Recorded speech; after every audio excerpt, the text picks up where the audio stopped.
Hello.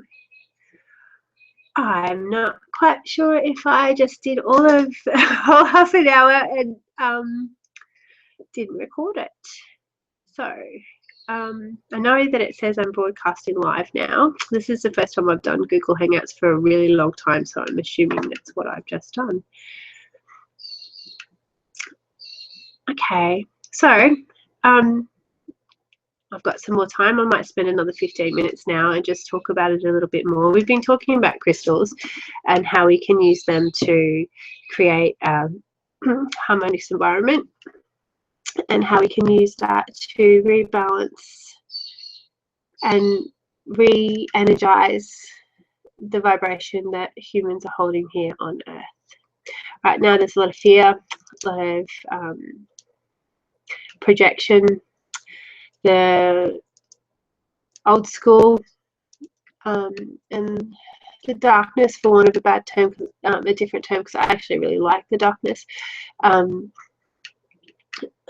but the more evil, destructive forces, I should say, who are broadcasting themselves really loudly now. So I'm talking politicians, I'm talking people in our lives, I'm talking terrorism, I'm talking food and all the horrible stuff that have been putting on our shelves for us to consume. You know, all of this fear, hyper adrenal burnout food and information and fear that we're getting shoved down our throats at the moment, being really, really loud because they know they're losing. They know that they're losing their grip.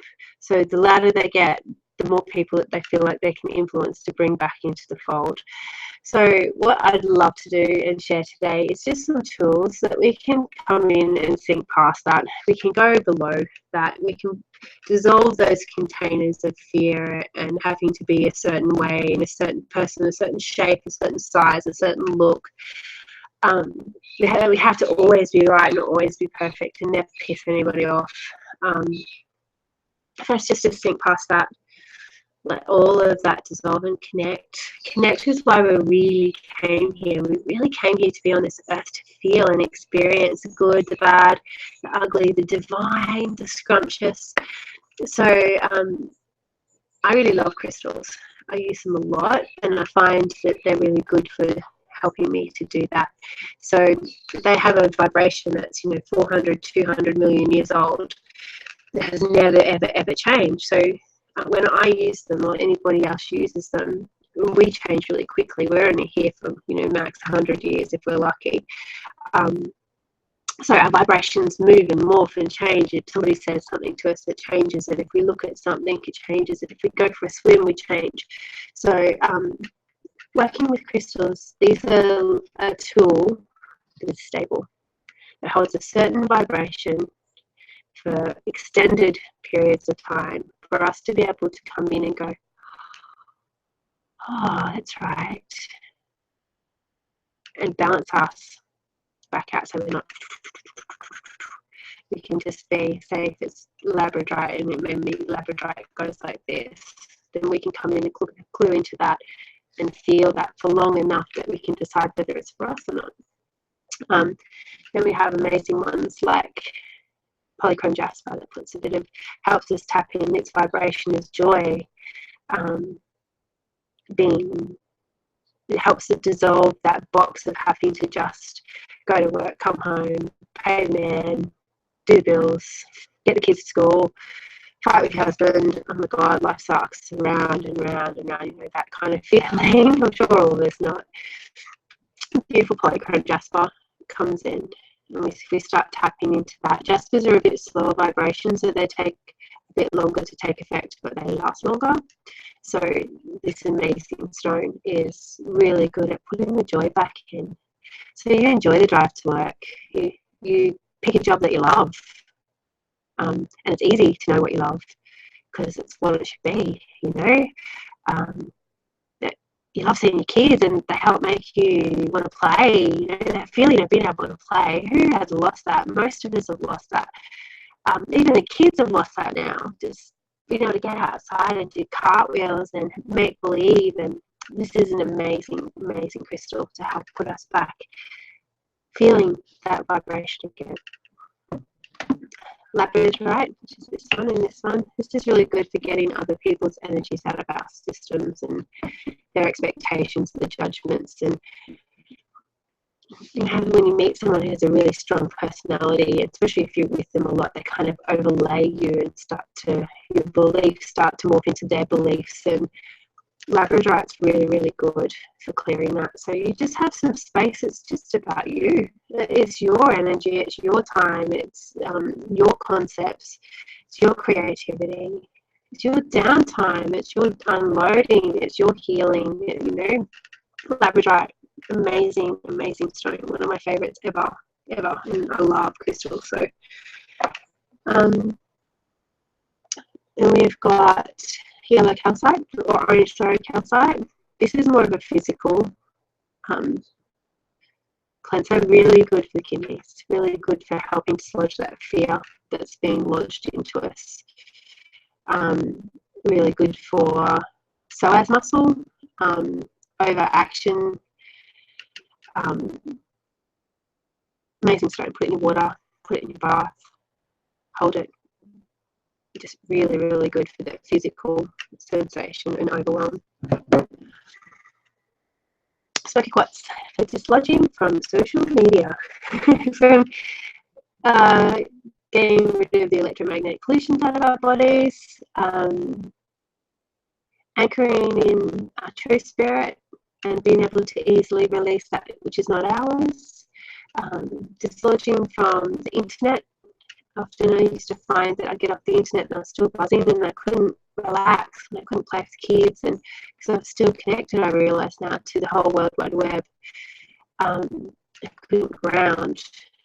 And smoky quartz is really good once you get off the computer and get away from the screens and just be able to anchor back in and feel your soul for the actual physical human person and soul incorporated person that you are. Awesome. Very, very good. What else have we got? Smoky, not smoky, sorry. Snowflake obsidian. That's better. Balancing the light in the dark, not being scared of the dark, and being able to easily bring in the light. Not getting caught in that thing that everything's crap. Being able to lighten the load, basically. I don't usually use protection stones. This is a really good stone for if we need resilience and if we need to be able to quickly and powerfully move off other people's stuff and stay in the light. Very, very strong stone. Very, very good. Not necessarily say this stone, the jaspers I would use for weeks and weeks on end. This one I would more use for certain instances or experiences, and then I'd clean it and put it away. A lot more powerful in the short term. This is a lot more powerful in the long term, and this one will hold things for longer. So both really good, but just for different circumstances. Then we have the amazing selenite, close to my heart. Beautiful stone. I think around it, very cheap. It's like a boom for your energy system, for your nervous system. Just defrags it, just gets you back into a place of peace. There's some other really good stones, speaking of peace, that I use. Brown aragonite is really, really good. Very similar made up to this as well, like structurally, but yeah, selenite is a must-have in every house. Just helps raise it, excuse me, raise that vibration up. Really, really good.